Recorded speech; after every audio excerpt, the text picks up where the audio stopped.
What's up, everybody? It's your boy Wes Grant, and you're watching Suburban Nerd. This channel I give my nerd views on today's nerd news. But today I'm giving a review on a movie, and the movie I'm giving a review on is called The Nun. The Nun, directed by what's his name? Corin Hardy. This is the fifth movie in the franchise of The Conjuring. You know, you've got The Conjuring, you've got Annabelle, you've got Annabelle Creation, you've got The Nun, and you've got Conjuring 2. So those five ones.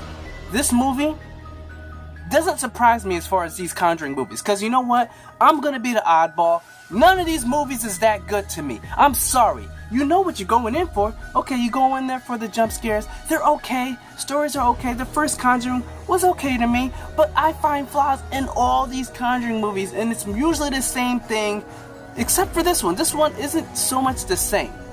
The one major thing I have with the other Conjuring is the fact that there's always some noise. You always got people screaming, and like there's only one person in the next room over, or they're only a couple feet away. No one hears these screams, no one hears these noises, but yet everyone's blind and deaf when it's convenient for the story. But yet they hear things out of nowhere, the corner of their eye on the other side of the building, whenever they're sleeping, and then they go investigate.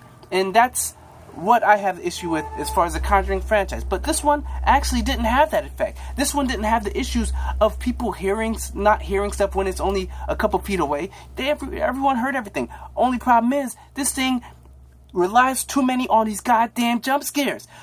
These jump scares were on another level. And I understand if this is what you're going in for, by all means, go and see this movie. But for some reason, if jump scares is what you kind of like, but it's not the whole thing, this movie just relies on it way too much. It's like, it was so predictable, literally you could call it like 3, 2, 1, ah! You know what I'm saying? Like, that's what it was. Because you could see it in the trailer. In the trailer, when they had that scene where the nun was walking, and then there was a nun behind her, and she turns around, and then she waits there and looks, and then another nun comes out from the side. That's pretty much what it is. It all on that same trope of like the game you play when you're a little kid, where you tap someone on the shoulder, and you go like there. When you look back, they're right there. It does this constantly, over and over and over again. And then the plot holes, as far as they just want you to believe that these things that are happening, and people are so stupid.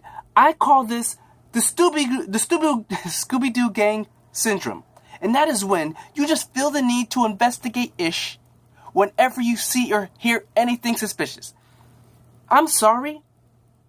I don't like I don't know if maybe this is just a thing where they make it seem, I'm not trying to be racist, but they make it seem like white people investigate everything. Because then, like, Get Out, you clearly see, like, oh, nah, you shouldn't go in there. But in this, they investigate everything. You see someone that died years ago, and you know they're dead, but for some reason they're running around. Yeah, follow them into a cemetery. Oh, maybe there's someone you see in the corner. Hey, go down there. Oh, you follow them. Hey, you see someone at the end of your bed praying. Oh, and then they disappear. Door magically opens. Yes, you go out that door. No, you don't. You stay the hell in your bed and you go to sleep and hope that nothing happens, because you're investigating. That's what they want you to do. And so many times this movie, it started annoying the hell out of me. I understand.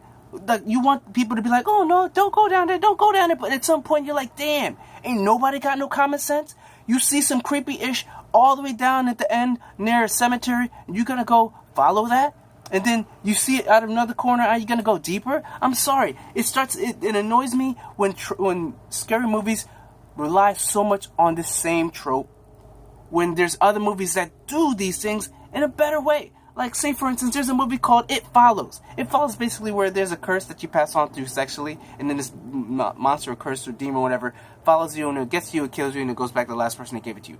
That movie, sure, it had somewhat jump scares, but as far as it was dramatic, and it had the tension, and it worked majority of the time. This movie, sure, it had the tension, but then it relied on those jump scares that you knew were coming every freaking time. And you had these people that you made them do stupid things for some reason every single time. And then at the end, the way you solve the problem, some of these things didn't make sense. Like, wait a second, how did you get in there in order to touch that person with that thing? Or you just managed to somehow luckily be there. Like, say for instance, there's this moment where this priest sees some books inside of a coffin. How do you know those books are going to help you? For all you know, those could have just been journals. Or like maybe saying today, I masturbated. You know, like you don't know what that is. But some reason it's vital and it's just convenient to me. And they made too many things to be convenient for the sake of conveniency. And then also make these people too stupid. Like, I understand you're trying to investigate things. But you should know, if you see someone that's dead from a long time ago, maybe just leave it be. Like I said, this movie, I can't say it's a good movie. If I had to give it a grade, what grade would I give this? Because I'm thinking from the point of view of a regular movie-going person. I myself would give this a D+. If you like jump scares, this might be on the level of maybe a C. Maybe a C if you like jump scares. But for me, personally, it just relied too much on the same jump scares that you see in so many different horror films. It relied on the same trope as far as people investigating things they really don't need to be investigating. And then in the end, just things being luckily happening, and then you're able to do this. And I can't. I don't want to see it again. I don't plan on seeing it again. But, you know, it's what it is. The Nun, Conjuring, it made, and as far as the box office, it broke bank. $53 million, that's top grossing Conjuring movie. Good on you. Good on Warner Brothers for making money off of this. You know they're going to keep doing this. Me personally, I wanted a crooked man. If you saw The Conjuring 2, the crooked man was really what was creepy. This Nun actually got put in it and post recordings. Like, they thought of it, and they were like, you know, let's include this, and then they recorded it, and then they put it in a movie after they really did the movie. So this Nun franchise that they're trying to do, I don't know if it's gonna keep going on like with Annabelle. I don't know if they're gonna do another Annabelle. I just know they're trying to expand this franchise universe, which I didn't think Conjuring could do it, but Conjuring's got its own cinematic universe, and I'm looking forward to a Crooked Man because that's what was really creepy to me. But when it comes to the Nun, I'd have to give it a D plus at best. So that's pretty much my review for this things. If you guys want to talk about this movie too, if you feel the same way I do, comment down below, because I love talking to people about these movies that I watch. Remember to put on those notifications. Remember to like this movie, or this review of this movie, and subscribe. Check out my last movie review, which didn't get as many views as I want, but hey, I'm still doing this thing regardless. And remember to check out my playlist of the movie reviews. And remember, I'm Wes Grant. You've been watching Suburban Nerd, and you've just been nerdified. Also, post note, there was this weird screen thing where it's like the really dark blacks had this flickering of light. If that happened in yours, comment down below for me too. Thanks. Bye.